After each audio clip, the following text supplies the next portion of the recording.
We've seen images like these our entire lives, whether it be in documentaries or history books. But where does our own family history fit into them? Let's start from the beginning, the very beginning, with the transatlantic slave trade. Our ancestors came from a region in West Africa, a land previously untouched, until came colonization. European colonists would come to parts of Africa, committing heinous, unspeakable acts beginning in the 15th century. Enslavers would import mass groups of West Africans to South, Central, and North America, ultimately resulting in the dehumanization, demoralization, and destabilization of African descendants in their lives, stripping them away of their heritage, culture, and ties to their motherland. For many Black Americans today, this means that they are unaware or unable to trace their roots back to slavery. For us, one woman, the matriarch of our entire bloodline, Lucy Tate, is the connection between us and slavery. Here is a segment from our wonderful cousin, Arabelle Seeley, a genealogist whose pivotal search laid the foundation for our reunion today and has contributed so much to discovering the lives of our ancestors. I'm Arabelle. Sometimes I'm Belle, Honey. I have different names, but I prefer to be called Belle. I'm the daughter of Maribel Dixon Brennan. Some of you may have known her. And Maybelle, she is the daughter, or was the daughter, of Fannie Tate Dixon. And that's how we are related to Lucy through the Tates and the Totters. Well, my mother told me about Lucy, so she gave me this information and I wrote it on a napkin. One night, in the middle of the night, something told me to get up and go and look for these napkins. And I found the napkins in a Ziploc bag. So I just started with the 1870 census. I knew that she would be in that census. Maybe I should try Alabama. That's where I found Lucy with two of her children, and they were living in Aliceville, Alabama, with the border between Mississippi and Alabama. She had a white man living in the house with her. This was just 5 years after the end of the Civil War. That's for another day, not today. And that was my beginning of becoming acquainted with Lucy. Sometime between 1870 and 1880, she moved with her children to Mississippi. Noxubee County was booming like a bean town. 10,000 African Americans moved into Noxubee because of the agriculture, because of the river, to have a better life. So that's how she ended up with her children in Macon, Mississippi. So Lucy had 15 children. 12 of them can be identified. Oliver, Henrietta, that was Fannie, who was my grandmother, Isaac, and Alice. They were all Tates. Lucy went on to have 7 more children. Jeff Tate, Marjorie Tate Connor, Monroe Tate Connors, Ernest Connor, and Mary Mag, and I know you all know who that is. Winston and Jane still has descendants living in Macon on Green Street, where I was born. The younger children were Connors, which most of you are Connors, and the older children were Tate. So I'm pretty sure she married at some time. Well, I'd like to ask all of you to think about this question. Why is it important to know about Wilson? As Marcus Garvey said, to not know your ancestors is like a tree without roots or a river without a source. We are a part of all those people who came before us. Because they lived, we live. There's a lot of people didn't make it. So we have a lot to be proud. Is she your great-grandmother? Your great-great-grandmother? Or your great-great-great-grandmother? It all depends on your age and what generation you're in. And I want you to know that I couldn't make the reunion, but I hope you guys have a wonderful time and enjoy each other. And give everybody a big hug for me. I love you. Bye-bye.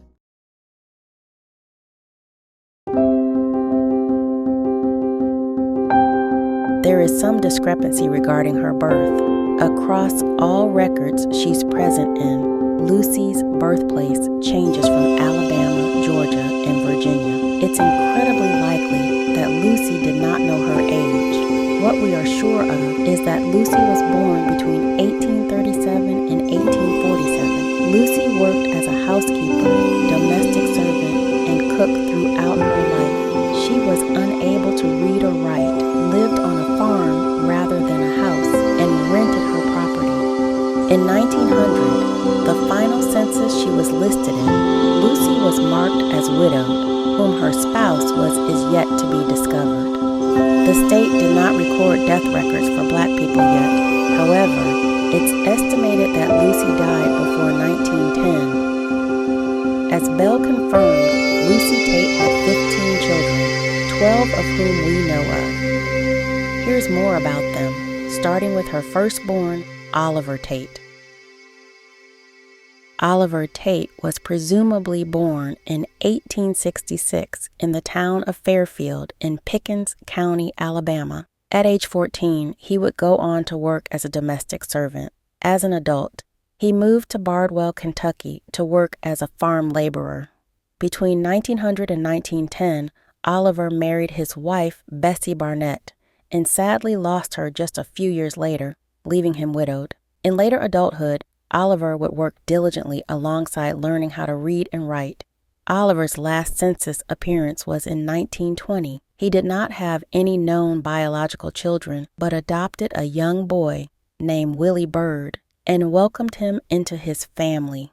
Oliver Tate would die in his 50s on February 12, 1923.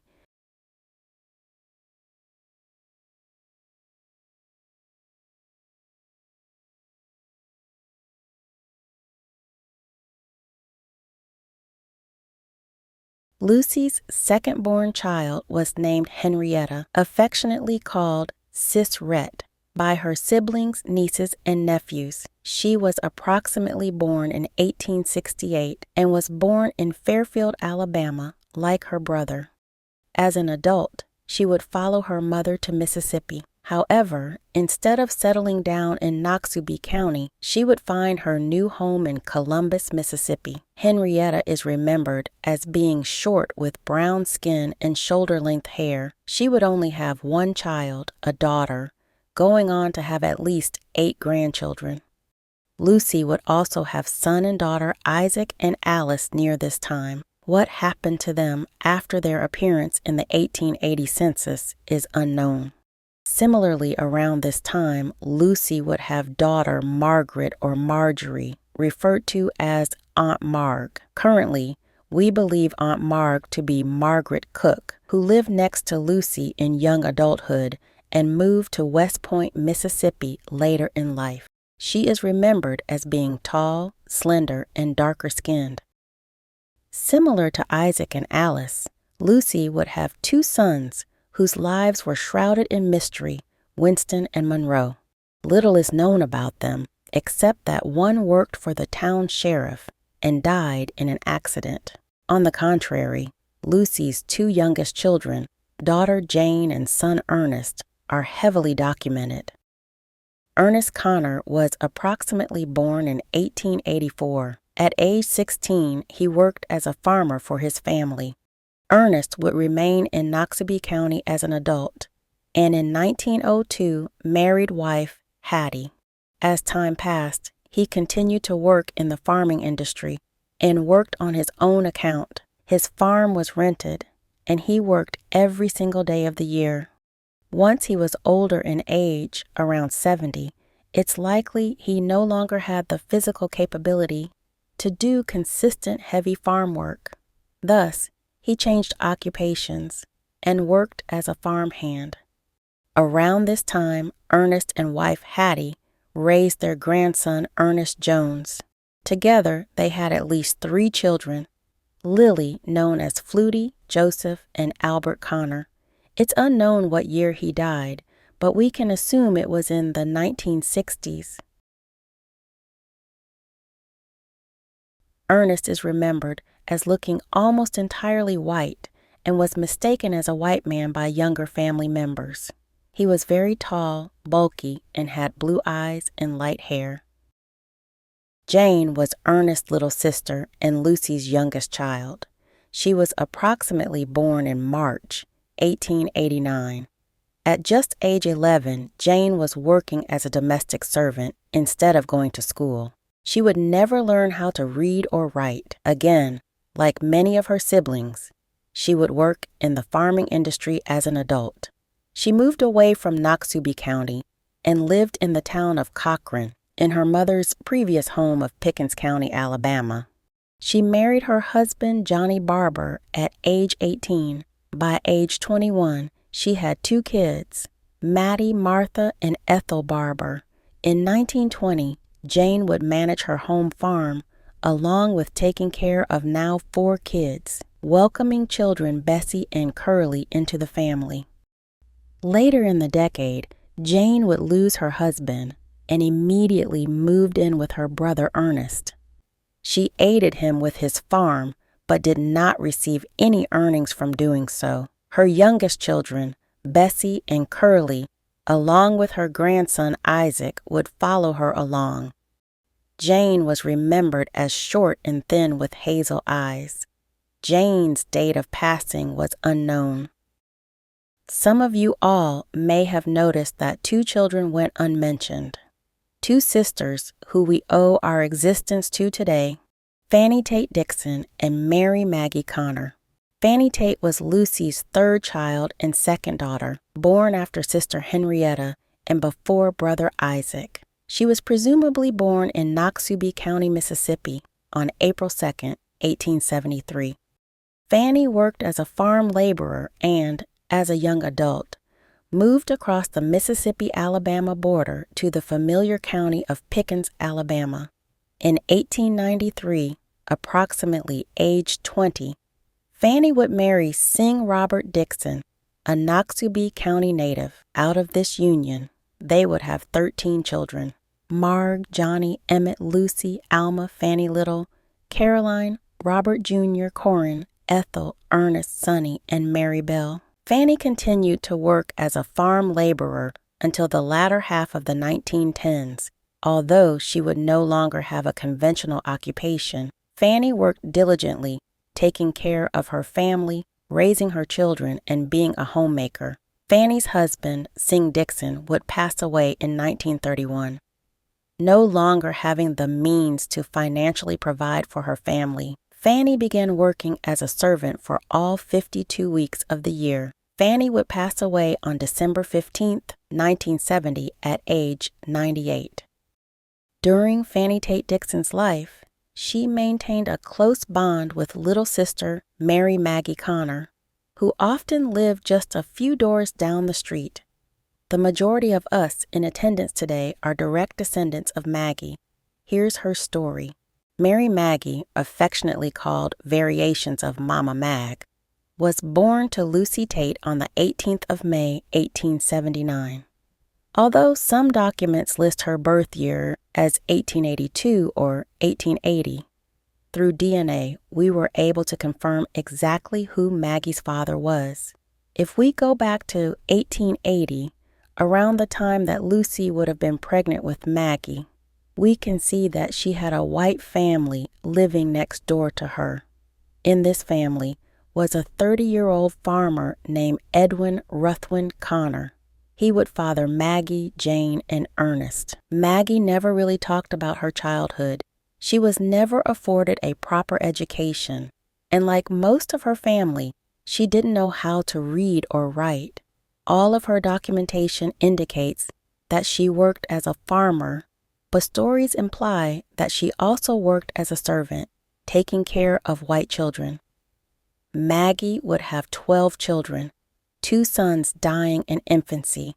In order from oldest to youngest, her children are as follows: Earthy Lee, Oliver, Daisy, Sadie, Minnie Lee, Maggie, Annie White, Lola Mae, Ola Mae, and Fannie Little. As Maggie aged, she could no longer laboriously work as a farmer. To bring in money, she rented rooms in her home and cooked for others. She had to constantly find ways to make do with her circumstances of life. It's in our blood. Maggie would often care for her grandchildren, and stories show that she was extremely protective. 2 of her grandchildren who lived with her are excited to share their memories with you all today. Here is George Earl Connor's interview regarding his grandmother. In the 1940 census, a baby George is documented as living with Maggie. She was on 4313 Sanders Avenue, sitting on the porch there, and I was getting ready to go overseas. I was in the Air Force. And my girlfriend and I got engaged. And I gave her a ring and all. And I was sitting there, and Grandma Mag said to me, "Slug." I said, "Yeah, Grandma Mag, I understand you going overseas, boy." I said, "Yeah, I'm supposed to be going over. Yeah, I'm going over to Okinawa now. What's this I hear about you getting married?" I said, "Nah, Grandma Mag, I just got engaged. But I'm going to tell you right now, boy, don't you marry none of these women and go overseas and leave them here." That's the last thing Grandma Mag said to me, okay? Grandma Mag I met her brother named Ernest. She had a sister named Fanny that lived right down the street from her. And she had these other sisters, one named Jane and one named Margaret. When we was down in Mississippi, they may come by on a Saturday to visit them and stay about an hour or 2 hours or something. Then they go back home. Look something like Aunt Daisy and her oldest kid, Earthy Lee, okay? I saw them one time, and I was with my grandmother, my father's mother. I said, "Mama," that's what I called her. I called, what's my other grandmother, Grandma Mag. I said, "Mama." She said, "Is that Grandma Mag's sister?" She said, "Where?" I said, "That lady there." She said, "No, boy, that's her daughter." I talked to Grandma Mag one time. You asked me about Grandma Mag. Mm-hmm. And I said, Grandma Mag. She said, "Yes, love. I ain't never seen your husband." She said, "Husband?" I said, "Yeah." So Grandma Mag said, "Well, I ain't never been married. Grandma Mag." Here's George's cousin, Frances Daisy Freeman Moore, known as T. She was a beautiful lady, and she always trying to help someone who need help. My grandmother had many hardships, but she never would talk about them. And we went on and on, but she never would talk about her hardships. My grandmother tried so hard to make her kids and grandkids to be a lady with dignity. I learned a lot of things from her. So Grandma, what is your favorite memory of your grandma? My grandmother would get up most every morning that I could remember and drank her a small, very small glass of whiskey. And I asked her, I said, "Why you drink that every day?" She said, "I have a cold." I said, "Oh, you have a lot of colds, don't you?" And so, Grandma, I know that you talked about how your grandma had a lot of hardships, but she would continue to be perseverant. She was resilient, and she would press on and move on to the future. Can you tell me some more about what her personality was like? Well, she was a kind person, always trying to help people and she had people to help her. But she never did give up, and she always trying to protect her kids. What were your favorite things to do with your grandma? Oh, I love to go shopping with her and go to church. Well, we would laugh and talk, but she always wanted me to make sure I get ready for church. So was your grandma close to your family? Yes. My grandmother, we would cook, and special on a Sunday morning, she would always cook me some fish. And I would have a fish and soda. Then we get ready for Sunday school and church. What are some of the things that your grandma taught you? She taught me to always love my family and be careful in life. Don't go too fast in life. Always know what you want to be, and you can do it. She taught me to always be nice and kind, especially to older people. So that's where you get your blessing from, when you be nice. People always say that you tend to favor your grandmother. Is that true or no? Yes, because I lived with her many years, and I learned a lot of things with her, and we would go on walks and different stuff, and we'll talk about life, but she never would talk about her life. The Connors 2023 Family Reunion. Can you please introduce yourself? I'm Frances Freeman Moore. And who is your parents? Daisy and Spencer Fowler. Okay, and sir, introduce yourself. William Glass is my name, and John and Lola Glass were my mother and father. Okay, tell me something about your parents. My parents? Like what? Like some of the values they might have taught you, some of the struggles you might have seen your parents went through. Well, she always told me not to ever give up and keep on. Okay. And thinking positive most of the time. You never give up. Yeah. What were some of the challenges you had to go through that you wanted to give up, but your mama's voice just rang through your head? Get married. Okay. Getting up wasn't a part of our nature. Look at my dad worked at Montana Chemical Company, and it was the same way that they try to treat us today was worse then. But he had to learn to deal with it, and he mixed chemicals and did whatever he had to do, and he was one of the best at it. And my dad, this is like, for Lord help me, if you had him to dress up, he's gonna have everything in order. And he was the same way about his work. He wanted his work to speak for him, and you couldn't tell him that it didn't speak for him if it was right. Now, if it wasn't right, you show me where we can go do better, we'll do better. So as a man, how did that translate to your work ethic? How it worked to me, because I tell you, I'm gonna go this right here. My dad built every house that we lived in. Wow. So that means he had to learn, and a lot of times, I can't help you because you're who you are. But wiring, electric, plumbing, or whatever it took, my dad always knew how to do it. He fixed the car. He worked at Montana Chemical Company, and he learned how to mix the chemicals. Wow. But that was the same authority that he put in all of us. You're who you are. You don't have to be the best, but you got to be good at what you do. Yeah. And that's the whole key to it. Be good at what you do. And when you can't do, move over and let somebody else till you can catch up.